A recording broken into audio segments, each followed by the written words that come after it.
All right, today we're stepping into a world of shadow to explore a really dark parable. It's the story of a savior's fall, the rise of a destructive prophecy, and the uncanny wanderer who kind of embodies it all. This right here, this is the chilling prophecy we're going to unpack. It's a journey that starts not with a birth, but with the death of a savior and the shattering of a mirror. Okay, let's dive in. So, our story kicks off with a man named Salvio Pallido. Picture this: he's standing in the ruins of his own sanctuary.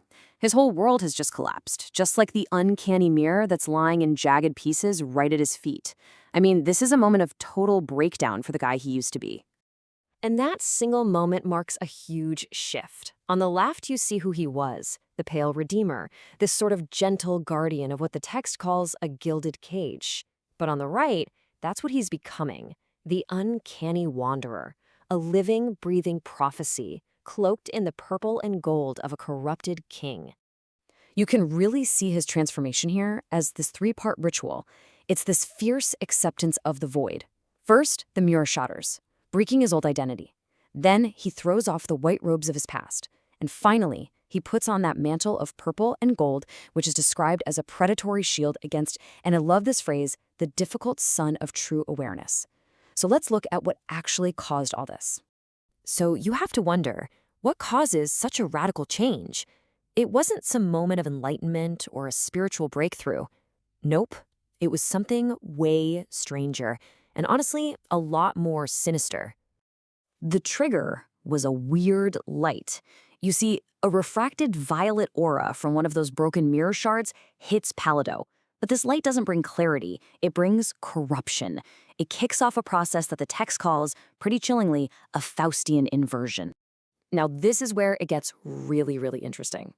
So a Faustian inversion isn't about growing spiritually. It means his new power comes from the stale, stagnant reflection of his own soul, and, this is the key, from the stolen vitality of other people.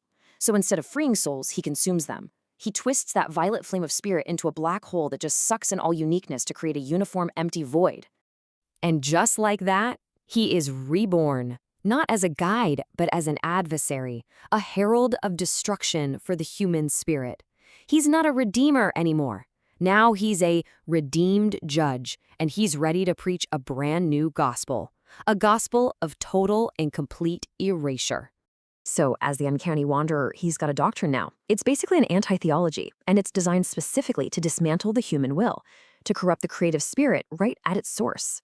He becomes a predator of the spirit.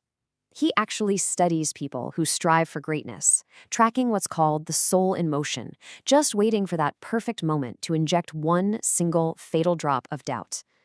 He whispers that the burden of freedom is just too heavy to bear, encouraging this great refusal of being an individual and pushing everyone back toward a comfortable, thoughtless stupor of agreement.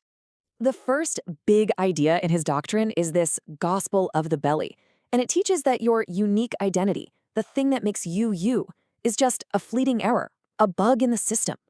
According to this gospel, we are all just spiritual fuel, destined to be consumed by some higher, bottomless greed. So what does he offer instead of individuality? He claims that the real salvation for a failing civilization comes down to just three things: safety, comfort, and stagnation. Basically, he teaches that if you make yourself small and pathetic enough, the universe owes you a life without any pain or struggle. And this really shows you his ultimate goal, to transform the spirit of becoming, that agonizing, powerful drive to create and grow, into a simple will to nap. It's a desire not for achievement, but for a final nihilistic peace, for absolute spiritual stasis. He even goes after the idea of the infinite itself. What was once seen as a source of endless possibility, he reveals as just a prison, a cage of meaningless, repeating patterns. He's trying to prove that the universe is just heavy, deaf, and completely finished. There's no escape, and there's nothing new to find. Which brings us to his ultimate truth, the logic of zero.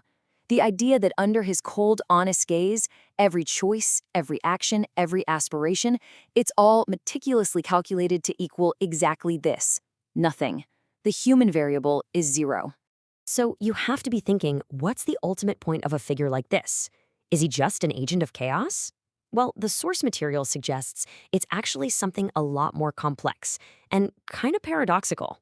Believe it or not, his horrifying presence actually serves a necessary function.